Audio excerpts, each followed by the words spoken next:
message if I have a widow speak. I mean, I've never been married. Hey! Hi! It's me, Wilma Fingerdoo, with the Fingerdoo review of RuPaul's Drag Race All-Star 6, Episode 6. And before I get started, I just want to say we were able to raise $220.80 for Rainbow Railroad with the sale of my Wilma Pride shirts. Now, they're still for sale. But now the only way to donate to Rainbow Railroad from my Redbubble page is with the fabulous Denise Cherneau collection. There's 4 fabulous prints available there. My favorite, the autumnal Wilma, the Candy Witch, the mermaid called Caesar, because she's sipping one, and of course, Film Noir. If you want to donate to Rainbow Railroad, you can still go to my Redbubble page. I have a link down below to the Denise Cherneau collection. And if you want to just visit Rainbow Railroad's website themselves and donate directly, I've got that link down there too. Now, it's time for some tipper dues. Vito Bocuzzi again. How are you, Vito? Thank you so much for the love, my darling. I love you right back, I'm just saying. Mwah. And also, a shout out to Mahalia Daniel, who found out this week that her beautiful mother does not have cancer. Yay for you, Mahalia. The doctor reported that her bone marrow biopsy was negative. So here's to Mahalia. I know I'm jumping the gun, Jorge. Yummy. Good news is always a blessing, especially in these days, Mahalia. Seriously. Also, a shout out to Jane McNaughton in New Zealand, whose husband is in ICU at the hospital just now. We're sending you all the love and healing vibes your way, Jane. Keep me posted on how he's doing. Also, a heartfelt hug and good thought to Sloth Brick from the YouTube comments. He's been taking care of his 80-year-old father who's been treated for cancer as well. Seriously, I love you, Brick. Courage is all I'm saying. Now, Jorge, I've had a sip already. It's right here. I'm just going to take it. Drink me. Thank you, Jorge. I love me Fresca. I don't much care what's in it. Today it's just vodka. But thank you, Jorge. All right, so we started this episode off with the queens congratulating Ginger, not just for winning the challenge, but for winning the lip sync and $30,000. I'm so serious. Now, I don't want to say any of them were kissing up to Ginger, but I do feel like Jan still had a little brown nose going on after showering her with affection. But I think that the $2,500 Ginger promised her and Pandora probably had something to do with it. I'm just saying. Seriously. Of course, the queens were interested to see how the group vote went, and I have to say, Jan's brown nose looked out of joy when she realized the room was split between voting off Scarlett or herself. I have to say, I'm disappointed. I thought because of how they were telling Jan she's too much last week, that more queens would have voted for her. In fact, I feel that the only reason Scarlett got as many votes as she did, Ginger's included, was because she's the bigger threat between her and Jan. Just me? Trinity picked Jan because, well, she got the harshest critiques. Did you hear that, Jan? You got the harshest critiques. Suck it up. Seriously. Raja voted for Jan because, well, Scarlett and Kylie were her teammates, which is an excellent excuse. Reason. I meant reason. Eureka did as well, but before she could say why, Jan's emotion took it to 120 again. I have to say, I'm glad Eureka said fake Jan out loud, because it seemed to finally sink in with Jan what everyone meant by her being too much. Bless. In other news, Kylie was beyond thrilled not to see her lipstick in the mix, although Ginger, for some reason, did admit she was close to picking her lipstick over Scarlett's because she did think she was the weakest link on her team. Well, if that's not a kick in the no-no places to try harder, I don't know what is. Seriously. It just slapped her. I think the same reaction would have been had. The next day in the workroom, the queens bid Scarlett a fond farewell, but before they could do much else, there was Ru with this week's Maxi challenge. The queens would be overacting in a spoof of the American Horror Story series. Well, right away, the queens got down to casting. For the most part, everyone seemed to get what they wanted, well, except for Kylie and Ginger, who both wanted to play the Jessica Lange-inspired part. Well, you could see Ginger was a little put out by Kylie wanting the same part, especially since she did save her last week. Not that Ginger said anything, but for me, it was all there in the eyes. Seriously, look. Once again, it came down to rock, paper, scissors, and once again, Ginger picked rock, which of course got covered by Kylie's paper this time. Ginger's got to stop saying yes to breaking a tie with rock, paper, scissors and start suggesting arm wrestling or hot dog eating. Oddly enough, Jan kind of got forced to play a Lea Michele on Glee-inspired character that was right up her alley, but would need her at 110%, which the judges may not be happy to see. Again, from all the eye rolling that was going on, neither were the queens. Seriously. The only other conflict was between Pandora and Trinity over the Frances Joan Crawford part. But once Pandora says she was willing to fight for it, well, Trinity put on her shades and backed down. I can see why Trinity was upset, because that left her and Raja playing the two-headed sisters, which left the role of Emma to a less than interested Ginger. Why wouldn't she want to play the pretty girl? Needless to say, some hopes and dreams were shattered in that workroom is all I'm saying. As the queens got to it, Kylie admitted to never doing any acting beyond her first drag gig, which was Mary Magdalene in church. Who else started their drag careers in church? As Trinity and Raja were figuring out their conjoined character, you could see some of the old Trinity sneaking back into the room, probably because she remembered how badly Raja did during the acting challenge on her season. If you don't remember that, count yourself lucky, seriously. That's when the queens were surprised by the video message alarm. But it wasn't Ru on the screen. It was Academy Award-nominated actress Angela Bassett. How has this woman not won an Oscar already? Seriously. Needless to say, the queens were gagged, but also super grateful that Miss Bassett was there to share her advice for acting on the screen. Needless to say, her visit was way too short and left all the queens agog. Some more than others. I thought Raja was going to faint, quite frankly. And then it was time to film Coven Girls with co-directors Michelle Visage and Ross Matthews. The first hiccup in production was Raja's character voice. I wish she would have gone full-on Steve Urkel with it, but she seemed to think having a lisp meant you should sound like a squeaky toy. Don't look at me like that. Pardon? Akira was another one who struggled with this challenge. Her attempt to play stuck-up and aloof just came off as boring and low energy. Now, I know she wasn't in the bottom last week, but she's been there enough that I thought she'd be trying a little harder with this challenge. I guess I was wrong. Of course, Ginger had no trouble, and thankfully neither did Jan, which didn't help the ones who did. Akira. Eureka had some line delivery issues, mostly being way too over the top and not changing it up between takes. Another one who struggled was Kylie, much to Ginger's guilty pleasure, I'm so serious. Even Michelle had to get up off her director's chair and show Kylie how it was done. Personally, I don't think Michelle did much better, but then I wasn't directing it, was I? I would like to take a moment to say I'm impressed with all the queens getting through that taping because, well, Michelle spent most of it with that face on her. Hell, I felt bad about myself just watching. Seriously.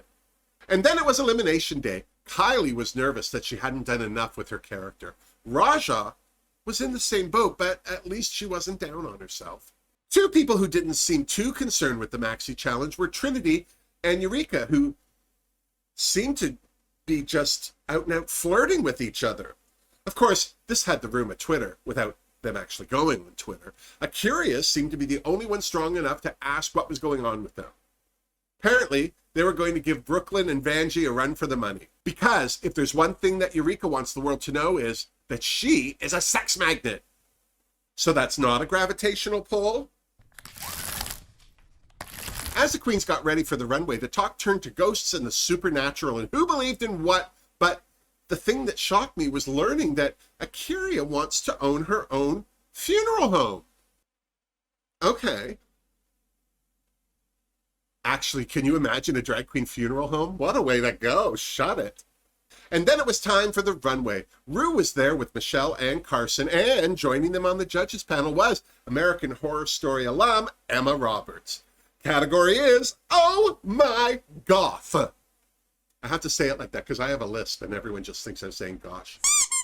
Ginger was first as a dark Victorian child with her voodoo dolly. I love this look, so I gave her a Fingerdoo. Eureka's dark and dirty Marie Antoinette was gorge, so I gave it a Fingerdoo too.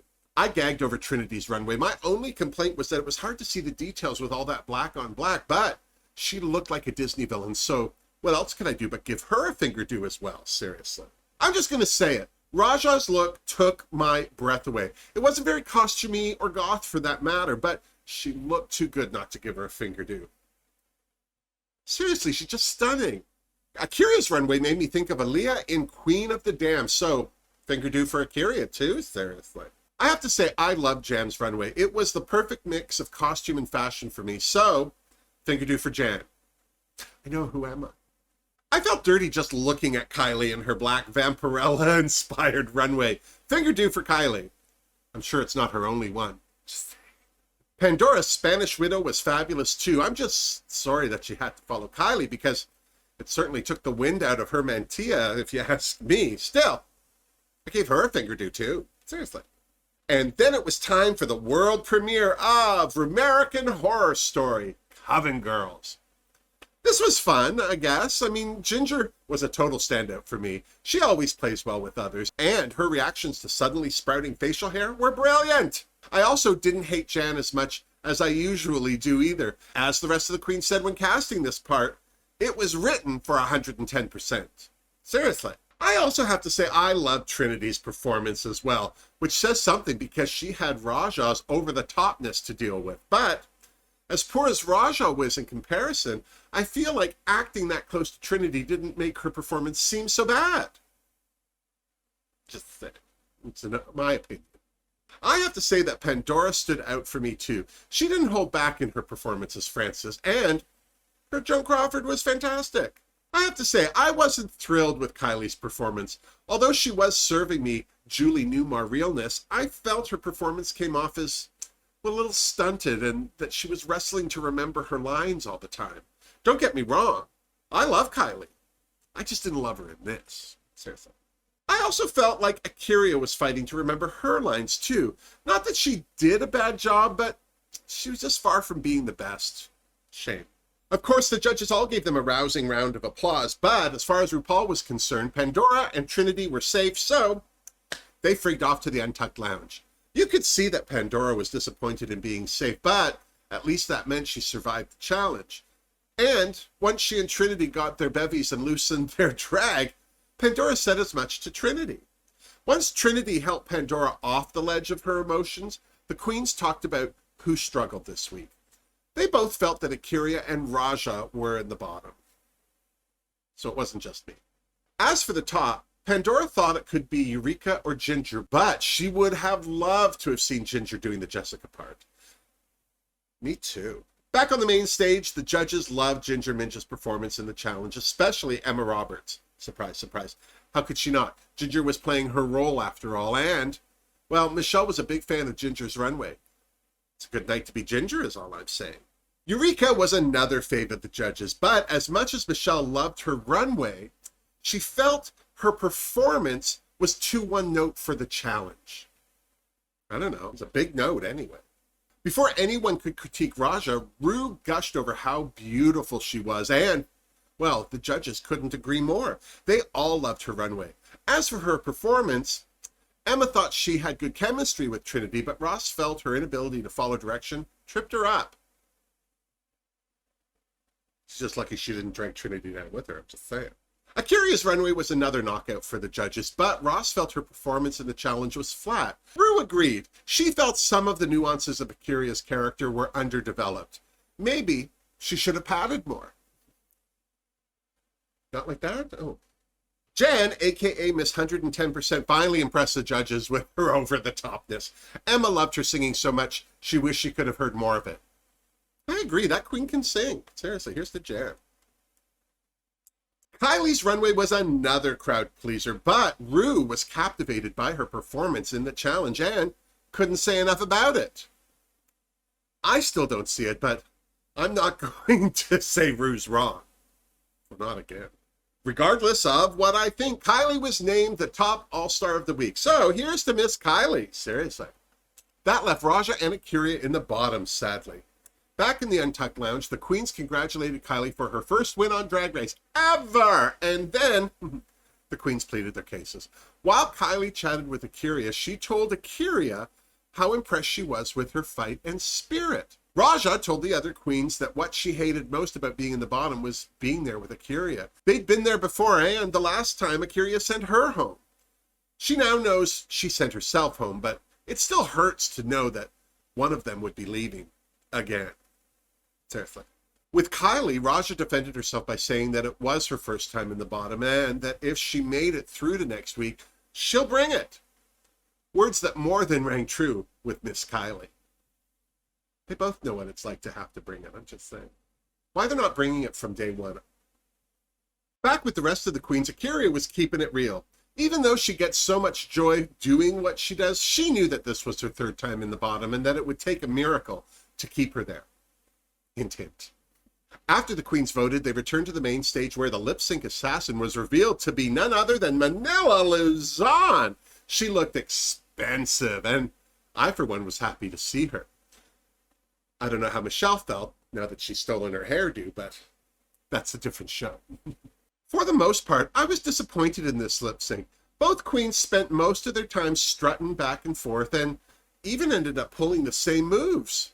Thank God for Kylie's gymnastics skills, or else I may have nodded off, I'm so serious. So, when the music died, I wasn't surprised that Ru announced Kylie as the winner. So, here's to Kylie, I'm so serious, $10,000. I have to say, I was not surprised to see that Kylie had chosen A'keria's name as the queen to sashay away. I really like A'keria, but this was her third time in the bottom, so it made sense to me that Kylie picked her lipstick. Of course, while A'keria was packing, Ru's video message reminding her about the game within a game popped up. So, it's not the last we'll see of Miss Ass Almighty, I'm so happy to say. So, what do you think? Did the right queen go home? If Pandora had been in the bottom instead of Raja, could it have made a difference? What about Kylie? Do you agree with her win? Let me know in the comments down below. And while you're down there, please give this video a thumbs up if you enjoyed it. And if you haven't already, please subscribe to my channel. It helps get my videos seen by more people, which really isn't the worst thing that could happen in the world. I'm so serious. I'd love to reach 10,000 before the end of the summer, but we're almost at 7,500 subscribers, and I couldn't be happier. So thanks to all of you who have subscribed. Well, we're halfway through All-Star 6. Who do you think could be the next to sashay? At this point, all we can do is wait until next week to see who lands in the bottom and watch how the voting goes. And when you're done watching episode 7, you come on back and you see me so you and I can compare notes. Until next week, miss me. Mwah. Seriously, Jorge. I don't know. I don't mean to disparage Kylie. I'm glad she won something. I'm glad she won something. But I just did not see her doing that well enough to win. Do you know what I mean? It wasn't that she did badly. She just didn't do well enough to win. Thank God Jan's part wasn't that big. It was big. It wasn't that big. I feel sorry for A'keria, but she took the news like a pro. What do you think this game within a game is going to be? A lot of people just think it's going to be lip syncing. I think it's going to be lip syncing. I can't imagine that RuPaul's Drag Race is going to create some big involved thing that we have to watch through just to see if one queen comes back or not. I can't imagine that. But I don't know. What else have they got to do with their time right now? I'd like to see Scarlett come back. There, I said it. I like Scarlett. Seriously.